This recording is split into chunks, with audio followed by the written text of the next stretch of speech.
lantas dia bersin saat itu, maka disunahkan dia mengucapkan Alhamdulillah. Yang mendengarnya pun disunahkan untuk membaca apa? Yarhamukallah. Dan yang bersin dia pun disunahkan kembali untuk mengatakan Yahdikumullah wa yuslihu balakum. Kenapa sebabnya? Karena innallaha yuhibbul attas. Allah suka sama orang yang bersin saat itu.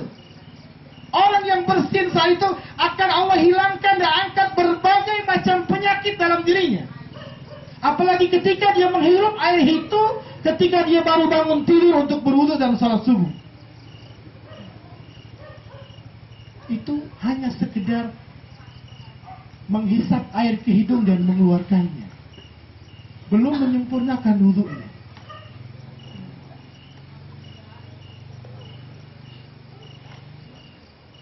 Jadi siapa yang berwudu dengan sempurna, kemudian ia berdoa, asyhadu an la ilaha illallah wahdahu la syarikalah wa asyhadu anna Muhammadan abduhu wa rasuluh. Bahkan kalau ingin menambahkan sedikit, kalau bapak-bapak ibu-ibu mudah-mudahan hafal semua, siapa yang membaca surah Al-Qadr, inna anzalnahu fi lailatul qadr, kalau dia baca satu kali, nanti di hari kiamat Allah akan kumpulkan dia bersama orang-orang saleh. Kalau dia membaca 2 kali, Allah Subhanahu wa taala akan kumpulkan dia bersama orang-orang yang jujur kepada Allah. Dan siapa yang membacanya 3 kali, Allah akan kumpulkan dia di hari kiamat bersama para nabi dan rasul, tentunya di dalam surga firdausnya Allah Subhanahu wa taala. Bagaimana aminnya?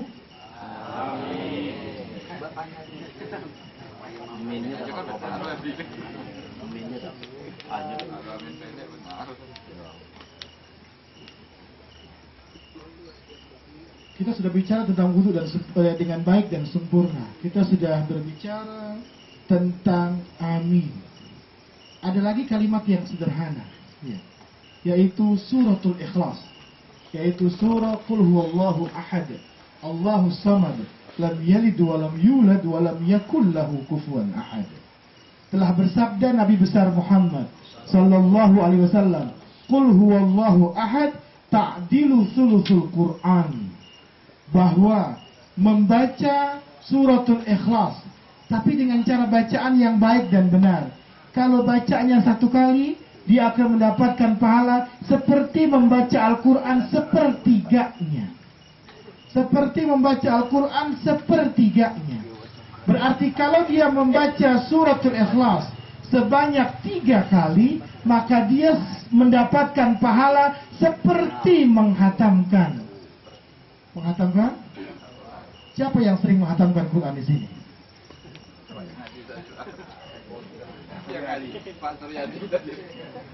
Dulu Bapak Ibu sekalian, ada seorang sahabat yang ditugaskan oleh Nabi besar Muhammad sallallahu alaihi wasallam ke satu daerah untuk mengajarkan kepada umat kebaikan Al-Quran dan lain sebagainya. Lantas ada masyarakatnya saat itu yang laporan sama Nabi besar Muhammad, ya Rasulullah, si fulan ini ketika mengimami kami, kalau dia sholat berjamaah, dia selalu baca surah Qul Hu saja, nggak ada yang lain.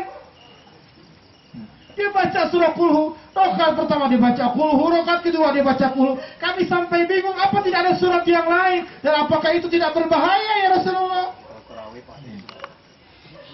Maka orang itu dipanggil sama Nabi besar Muhammad sallallahu alaihi wasallam. Hei fulan, saya dapat kabar dari jamaah kamu itu. Katanya kamu kalau sholat maghrib, sholat subuh, sholat isya, yang dibacanya surat Qul Hu terus. Apa benar seperti itu? Benar ya Rasulullah. Kenapa demikian? Karena aku suka dengan surah itu. Kesukaanmu, kecintaanmu dengan surah tersebut akan membawamu masuk ke dalam surga dengan sebab suratul ikhlas. Hanya suratul ikhlas. Tapi ada sementara kaum muslimin dari pagi sampai sekarang 1 ayat pun belum terucap dari mulutnya.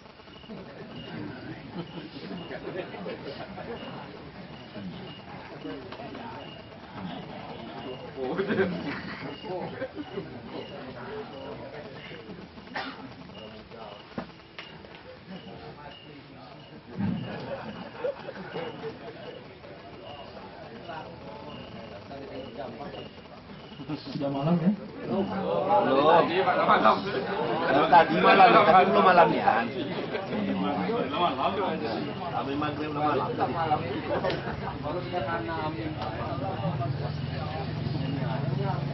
Setelah siang tadi malam. Sekarang kita bicara tentang kalimat yang sederhana tapi sangat berbahaya. Tidak mau dengar, tidak mau dengar. Biar tahu. Masa yang cuma manusia? Biar tahu. Telah bersabda Nabi besar Muhammad sallallahu alaihi wasallam bahwa syatamani ibnu Adam yasubbud dahar wa ana dahar uqallibul laila wan nahar biyadiyal amr kullu wa fi riwayatin biyadiyal amr uqallibul laila wan nahar, bahwa ada orang yang banyak menyakiti aku, kata Allah.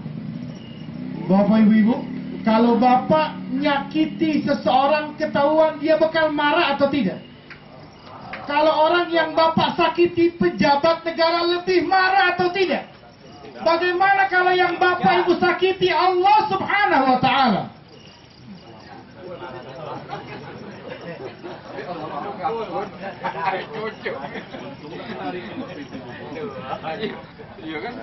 Ada sekian banyak orang, kata Rasulullah, yang menyakiti Allah subhanahu wa ta'ala.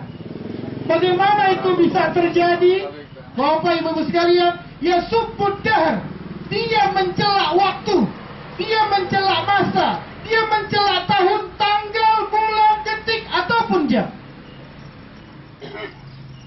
Ingat, hati-hati. Tanggal 12, bulan 12, tahun 2012.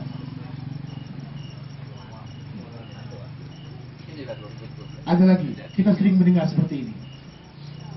Bapak, ibu-ibu sekalian, kata bawa acara, atau mungkin kata ustadz yang tidak ngerti. Dia bilang ustadz yang tidak ngerti. Karena di sini banyak juga ustadz yang asal jadi.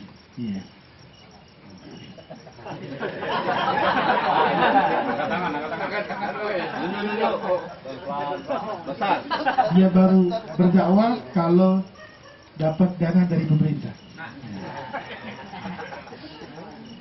Tiap hari ngedeketin pejabat, ngedeketin Pak Bupati, nunggu ya kabar kucuran dana dari APBD.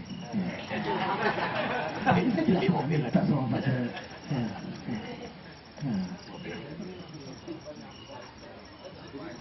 Akhirnya gak jalan-jalan tuh dakwah modal mas. Iya. Kata pembawa acara, karena cuaca hari ini kurang bersahabat. Akhirnya yang datang cuma sedikit. Bapak ibu tadi dengar Nabi Muhammad bilang ada banyak sekian orang yang menyakiti Allah. Kenapa? Sebabnya mereka ya subbud dahar, mencela waktu, mereka mencela masa, mereka mencela tahun, mereka mencela keadaan dan cuaca. Itu namanya seseorang ya subbud dahar, mencela Allah karena Allah ad-dahr, Allah pencipta segala masa, tanggal, waktu, cuaca baik, cuaca panas atau cuaca dingin, bukan cuaca baik dan cuaca buruk. Karena asal mulanya satu gambaran yang pernah disampaikan oleh Nabi besar Muhammad.